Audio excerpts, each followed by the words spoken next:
Hello students, in the previous session we have learned evolution of GST, introduction of GST, and what are the taxes subsumed under GST, what are the products which are not subsumed under or which are not included in GST. Okay, in this session we'll see meaning of GST, definition of GST, and features of GST. So here when it comes to meaning, GST means you already know goods and service tax. Goods and service tax is an indirect tax levied on the supply of goods and services. This law has replaced many indirect tax laws that previously existed in India. So ನಮ್ಮಲ್ಲಿ ಮುಂಚೆ indirect tax ಅಂದರೆ watt, K watt ಇರ್ಬೋದು, C S T ಇರ್ಬೋದು, sales tax ಇರ್ಬೋದು, ಈ ಥರ ಈಗ entertainment tax ಹಲವಾರು ಇಂಡೈರೆಕ್ಟ್ ಟ್ಯಾಕ್ಸಸ್ ಇತ್ತು. ಅದೆಲ್ಲ ರಿಪ್ಲೇಸ್ ಆಗಿ ಜಿ ಎಸ್ ಟಿ ಅನ್ನುವ ಕಾನ್ಸೆಪ್ಟ್ ಬಂದಿರುವಂಥದ್ದು. ಸೊ ಇಲ್ಲಿ ಒನ್ ನೇಷನ್ ಒನ್ ಟ್ಯಾಕ್ಸ್ ಅಂತ ಕಾನ್ಸೆಪ್ಟ್ ಇದು ಮೇಯ್ನಾಗಿ ಹಲವಾರು ಕಂಟ್ರಿಗೆ ಒಂದೇ ಟ್ಯಾಕ್ಸ್, ಅದುವೇ ಜಿ ಎಸ್ ಟಿ. ಮತ್ತು ಇಲ್ಲಿ ನಮಗೆ ಮುಂಚೆ ಇಂಡೈರೆಕ್ಟ್ ಟ್ಯಾಕ್ಸ್ ವ್ಯಾಟ್ ಮತ್ತು ಸೇಲ್ಸ್ ಟ್ಯಾಕ್ಸ್ ಎಲ್ಲ ಇದ್ದಾಗ ಅಲ್ಲಿ ಪ್ರೊಡಕ್ಷನ್ ಬೇಸ್ಡ್ ಟ್ಯಾಕ್ಸ್ ಇತ್ತು. ಅದು ಒಂದು ವಸ್ತು ಎಲ್ಲಿ ಉತ್ಪಾದನೆ ಆಗುತ್ತೆ ಅಲ್ಲಿಗೆ ಟ್ಯಾಕ್ಸನ್ನು ಹಾಕ್ತಾಯಿದ್ರು. ಬಟ್ ಜಿ ಎಸ್ ಟಿಯಲ್ಲಿ ಇದು ಡೆಸ್ಟಿನೇಷನ್ ಬೇಸ್ಡ್ ಟ್ಯಾಕ್ಸ್. ಇಲ್ಲಿ ವಸ್ತುವನ್ನು ಎಲ್ಲಿಗೆ ಸೇಲ್ ಮಾಡ್ತೀರಾ, ಆ ವಸ್ತು ಎಲ್ಲಿಗೆ ಮುಟ್ಟಿದೆ ಅಲ್ಲಿ ಟ್ಯಾಕ್ಸನ್ನು ಲೆವಿ ಮಾಡ್ತಾರೆ. ಹಾಗಾಗಿ ಇಲ್ಲಿ ಸಪ್ಲೈ ಮೇಲೆ ಟ್ಯಾಕ್ಸನ್ನು ಹಾಕುವಂಥದ್ದು. ಆಮೇಲೆ ಹಲವಾರು ಏನು ಇಂಡೈರೆಕ್ಟ್ ಟ್ಯಾಕ್ಸ್ ಇತ್ತು ಅದೆಲ್ಲ ಕೂಡ ಈ ಜಿ ಎಸ್ ಟಿ ರಿಪ್ಲೇಸ್ ಮಾಡಿದೆ. Next definition of G S T according to goods and service tax, that means GST Act 2017. GST means tax on supply of goods or services or both, except taxes on supply of alcoholic liquor for human consumption, tobacco products and petroleum products. See, this is the definition given by GST Act 2017. ಈ definition clear ಆಗಿ ಇದೆ ನೋಡಿ. G S T ಅನ್ನೋದು ಈ tax ಯಾವುದ್ರ ಮೇಲೆ ಹಾಕ್ತಾರೆ ಅಂತಂದರೆ ಸಪ್ಲೈ ಆಫ್ ಗೂಡ್ಸ್ ಮೇಲೆ ಹಾಕ್ತಾರೆ, ಅಥವಾ ಸಪ್ಲೈ ಆಫ್ ಸರ್ವಿಸಸ್ ಮೇಲೆ ಹಾಕ್ತಾರೆ, ಅಥವಾ ಅದೇ ಎರಡರ ಮೇಲೆ both. Except taxes on supply of, ಈಗ ಆಲ್ರೆಡಿ ನಾವು ಈ ಪ್ರೀವಿಯಸ್ ಸೆಷನಲ್ಲಿ ನೋಡಿದ್ದು ಕೆಲವೊಂದು ಯಾವುದು ಐಟಮ್ಸು ಜಿ ಎಸ್ ಟಿ ಒಳಗಡೆ ಬರಲಿಲ್ಲ ಅಂತ. ಸೊ ಯಾವುದೆಲ್ಲ ಅಂದರೆ ಅದು ಯಾವುದು ಸಪ್ಲೈ ಆಫ್ ಆಲ್ಕೋಹಾಲಿಕ್ ಲಿಕ್ಕರ್ ಇರ್ಬೋದು, ಪೆಟ್ರೋಲಿಯಂ ಪ್ರಾಡಕ್ಟ್ ಇರ್ಬೋದು, ಟೊಬ್ಯಾಕೋ ಇರ್ಬೋದು. ಸೊ ಅದ್ಯಾವುದು ಕೂಡ ಜಿ ಎಸ್ ಟಿ ಒಳಗಡೆ ಬರಲಿಲ್ಲ. Next we will see salient features of GST. There are many features, numerous number of features are there, and in this session we'll see only important features. See, dual GST model, levy of tax, taxable event, nature of levy, utilization of levy, availability of tax credit, destination based tax, threshold limit, then composition scheme, payment, compensation to states, GST Council. So first one, GST is a dual GST model. The model of GST implemented in India is a dual GST model in which taxes are levied by both central and state government on goods and services. Dual model ಅಂತ ಹೇಳಿದ್ರೆ ಇಂಡಿಯಾದಲ್ಲಿ state government ಅವರು ಟ್ಯಾಕ್ಸನ್ನು ಹಾಕ್ತಾರೆ, central government ಅವರು ಟ್ಯಾಕ್ಸನ್ನು ಹಾಕ್ತಾರೆ. ಅಂದರೆ ಇಲ್ಲಿ ಮತ್ತೆ ಕನ್ಫ್ಯೂಷನ್ ಆಗೋದು ಬೇಡ. ಜಿ ಎಸ್ ಟಿಯಲ್ಲಿ ಈಗ ಫಾರ್ ಎಕ್ಸಾಂಪಲ್ 5% ಟ್ಯಾಕ್ಸ್ ಬಂದರು ಯಾವುದೋ ಒಂದು ಗೂಡ್ಸ್ಗೆ, ಈಗ ಒಂದು ನೋಟ್ಸಿಗೆ ಒಂದು 5% ಟ್ಯಾಕ್ಸ್ ಬಂದರೆ ಅದರಲ್ಲಿ 2.5% ಸ್ಟೇಟ್ ಅವ್ರಿಗೆ ಹೋಗುತ್ತೆ, ಇನ್ನು ಬಾಕಿ ಉಳಿದಂಥ 2.5% ಸೆಂಟ್ರಲ್ಗೆ ಹೋಗುತ್ತೆ. ಹಾಗಾಗಿ ಇದನ್ನು ನಾವು dual G S T model ಅಂತ ಕರೀತೇವೆ. ಸ್ಟೇಟು ಟ್ಯಾಕ್ಸ್ ಕಲೆಕ್ಟ್ ಮಾಡುತ್ತೆ, ಸೆಂಟ್ರಲ್ಲು ಟ್ಯಾಕ್ಸ್ ಕಲೆಕ್ಟ್ ಮಾಡುತ್ತೆ. ಹಾಗಂತ ಸಪ್ರೇಟ್ ಕಲೆಕ್ಟ್ ಮಾಡೋಕ್ಕೆ ಹೋಗೋದಿಲ್ಲ. ಈಗ ರೇಟ್ ಒಂದೇ, ಈಗ 12% ಇದ್ದರೆ ಅದರಲ್ಲಿ ಅರ್ಧ ಸೆಂಟ್ರಲ್ಗೆ ಹೋಗುತ್ತೆ, ಅರ್ಧ ಸ್ಟೇಟ್ಗೆ ಹೋಗುತ್ತೆ. Next, levy of tax.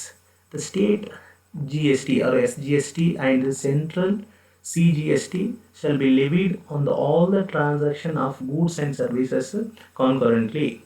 So ಇಲ್ಲಿ ನಿಮಗೆ ಜಿ ಎಸ್ ಟಿಲಿ ಬೇರೆ ಬೇರೆ ಟೈಪ್ ಬರುತ್ತೆ. ಒಂದು S G S T, C G S T, I G S T, U T G S T ಅಂತ. ಈಗ ಎಸ್ ಜಿ ಎಸ್ ಟಿ ಅಂತಂದರೆ state goods and service tax, ಅದೇ ಸಿ ಜಿ ಎಸ್ ಟಿ ಅಂದರೆ central goods and service tax, I G S T ಅಂತಂದರೆ integrated goods and service tax. ಹಾಗೇನೇನು U T G S T ಅಂತಂದರೆ union territory goods and service tax. ಹಾಗಾಗಿ ಇಲ್ಲಿ ಟ್ಯಾಕ್ಸನ್ನು state government ಹಾಕುತ್ತೆ, central government ಆಗುತ್ತೆ, ಅದೇ levy of tax. Then taxable event. GST is tax on supply of goods or services rather than manufacturer or production of goods, provision of services or sale of goods. ಇಲ್ಲಿ taxable event ಅಂತಿದ್ರೆ G S T production ಮೇಲೆ already explain ಮಾಡಿದೆ, ಯಾವುದು production ಮೇಲೆ ಹಾಕುವ tax ಅಲ್ಲ ಅಥವಾ manufacture ಮೇಲೆ ಹಾಕುವಂಥ ಟ್ಯಾಕ್ಸ್ ಇಲ್ಲ. ಇಲ್ಲಿ ಟ್ಯಾಕ್ಸ್ ಆಗಬೇಕಂತಂದ್ರೆ ಏನಾಗಿರಬೇಕು, ಇವೆಂಟ್ ಸಪ್ಲೈ ಆಗಿರಬೇಕು. ಗೂಡ್ಸ್ ಸಪ್ಲೈ ಆದರೆ ಮಾತ್ರ ಟ್ಯಾಕ್ಸನ್ನು ಹಾಕ್ತಾರೆ. Next nature of levy on intra state supply of goods or services. ಈಗ ನೋಡಿ, within the state goods sale ಮಾಡಿದಾಗ S G S T and C G S T will be levied. 50% SGST, 50% CGST. If goods are sold from one state to another state, IGST will be levied. Suppose if goods are sold within the union territory, UTGST and CGST will be levied. Then utilization of levy. Levies from state or SGST will be utilized by the state government, and the amount collected from CGST will be utilized by the central government. Next, availability of tax credit. In respect of taxes paid on any supply of goods or services or both used or intended to be used in the course business qualify for tax credit. ಇಲ್ಲಿ ಏನು ಈಗ raw materials ಎಲ್ಲ purchase ಮಾಡಿರ್ತಾರೆ ನೋಡಿ ಅವರು, raw materials ಅದು. ಈಗ ಯಾವುದೇ ಒಂದು ವಸ್ತುವನ್ನು ಸೇಲ್ ಮಾಡೋದಕ್ಕೆ ಮುಂಚೆ ಅದನ್ನ ಮೊದಲು ಬೇರೆ ಕಡೆಯಿಂದ ಪರ್ಚೇಸ್ ಮಾಡಿರಬೇಕಲ್ಲ. ಈಗ ರಾ ಮೆಟೀರಿಯಲ್ ಪರ್ಚೇಸ್ ಮಾಡಿ ಫಿನಿಶಿಂಗ್ ಗೂಡ್ಸ್ ಮಾಡಿರಬೇಕು, ಆಮೇಲೆ ಸೇಲ್ ಮಾಡಿದಾಗ ಟ್ಯಾಕ್ಸನ್ನು ಕಲೆಕ್ಟ್ ಮಾಡ್ತೀವಿ. ಬಟ್ ನಾವು ರಾ ಮೆಟೀರಿಯಲ್ ಪರ್ಚೇಸ್ ಮಾಡುವಾಗ ಟ್ಯಾಕ್ಸ್ ಕೊಟ್ಟಿರ್ತೀವಲ್ಲ, ಆ ಏನು ಟ್ಯಾಕ್ಸ್ ಇದಲ್ಲ ಅದನ್ನು ಇಲ್ಲಿ ನಾವು ಮೈನಸ್ ಮಾಡ್ಕೊಳ್ಳಿಕ್ಕೆ ಅವಕಾಶ ಕೊಟ್ಟಿದ್ದಾರೆ. Then destination based tax. The G S T is a destination based tax on consumption of goods and services. Hence, the credit of SGST shall be transferred to the destination state in the form of IGST.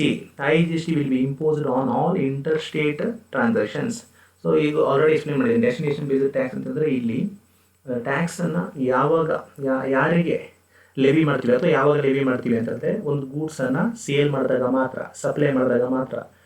ಈಗ for example ಕರ್ನಾಟಕದಿಂದ ತಮಿಳ್ನಾಡಿಗೆ ನಾವು ಏನಾದರೂ ಗೂಡ್ಸನ್ನು sale ಮಾಡಿದಾಗ ಆಗ G S T IGST ಬರುತ್ತೆ. Inter state sale ಆದಾಗ ಆ IGST ಯಾರಿಗೆ ಹೋಗುತ್ತೆ ಅಂತಂದರೆ ತಮಿಳ್ನಾಡಿಗೆ ಹೋಗುತ್ತೆ. ಯಾಕಂದರೆ ಗೂಡ್ಸ್ ರೀಚ್ ಆಗೋದು ಎಲ್ಲಿಗೆ, ತಮಿಳ್ನಾಡಿಗೆ. ಸೊ ಅದು ಹಾಗಾಗಿ ಇದನ್ನ ಕರಿತೀವಿ ನಾವು ಡೆಸ್ಟಿನೇಷನ್ ಬೇಸ್ಡ್ ಟ್ಯಾಕ್ಸ್ ಅಂತ.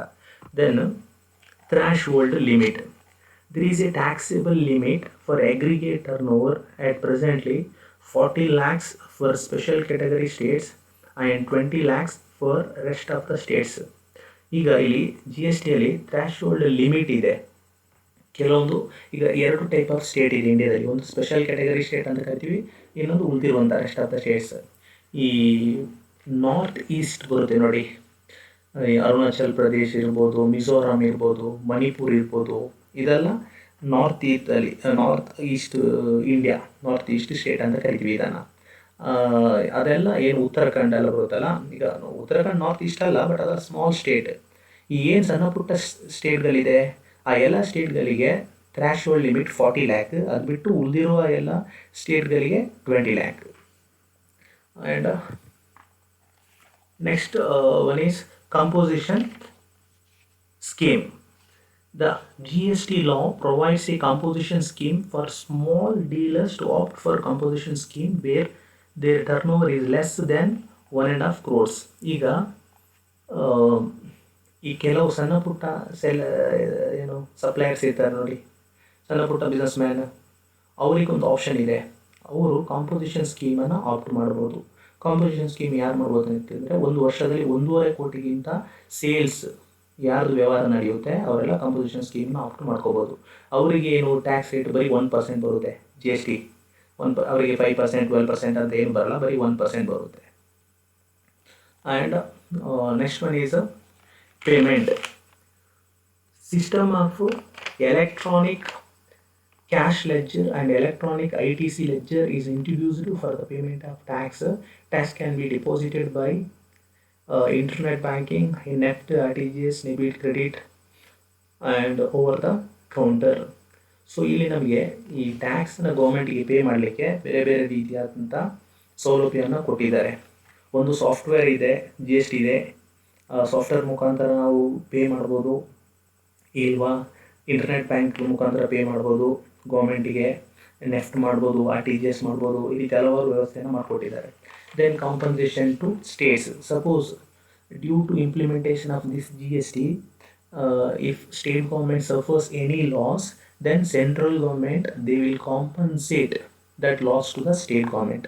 ಈಗ ಮುಂಚೆ ಈಗ ಫಾರ್ ಎಕ್ಸಾಂಪಲ್ ಏನು ಕೆ ವ್ಯಾಟಲ್ಲಿ ಒಂದು ತಿಂಗಳಿಗೆ ಒಂದು ಫಾರ್ ಎಕ್ಸಾಂಪಲ್ ಒಂದು ಕರ್ನಾಟಕದಲ್ಲಿ ಒಂದು ತಿಂಗಳಿಗೆ 10,000 ಕೋಟಿ ರೂಪಾಯಿ ಒಂದು 10,000 crore ಟ್ಯಾಕ್ಸ್ ಬರ್ತಾ ಇದ್ದಿದ್ರೆ, ಈಗ ಎಲ್ಲಾದರೂ GST ಇಂಪ್ಲಿಮೆಂಟ್ ಆದಮೇಲೆ ಆ 10,000 crore ಬರೋದೇ ಕಡಿಮೆ ಬಂದು ಗೌರ್ಮೆಂಟಿಗೆ ಲಾಸ್ ಏನಾದರೆ ಆದರೆ ಆ ಲಾಸನ್ನು ಈ ಸೆಂಟ್ರಲ್ ಗೌರ್ಮೆಂಟ್ ಅವರು ಸ್ಟೇಟಿಗೆ ಕೊಡ್ತಾರೆ. ಈ ಥರ ಆಲ್ ಓವರ್ ಇಂಡಿಯಾದಲ್ಲಿ ಯಾವುದೇ ಸ್ಟೇಟ್ ಗೌರ್ಮೆಂಟಿಗೆ GST ಇಂಪ್ಲಿಮೆಂಟ್ 2017 ಆದ ನಂತರ ಏನಾದರೂ ಲಾಸಸ್ ಆಗಿದ್ದರೆ ಆ ಲಾಸನ್ನು ಸೆಂಟ್ರಲ್ ಗೌರ್ಮೆಂಟ್ ಅವರು ಕೊಡ್ತಾರೆ ಆ ರೆಸ್ಪೆಕ್ಟಿವ್ ಸ್ಟೇಟಿಗೆ.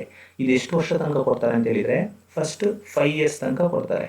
ಅಂದರೆ 2022 ತನಕ ಆ ಲಾಸನ್ನು ಅವರಿಗೆ ರಿಕವರ್ ಮಾಡಿ ಕೊಡ್ತಾರೆ. And the last one GST council.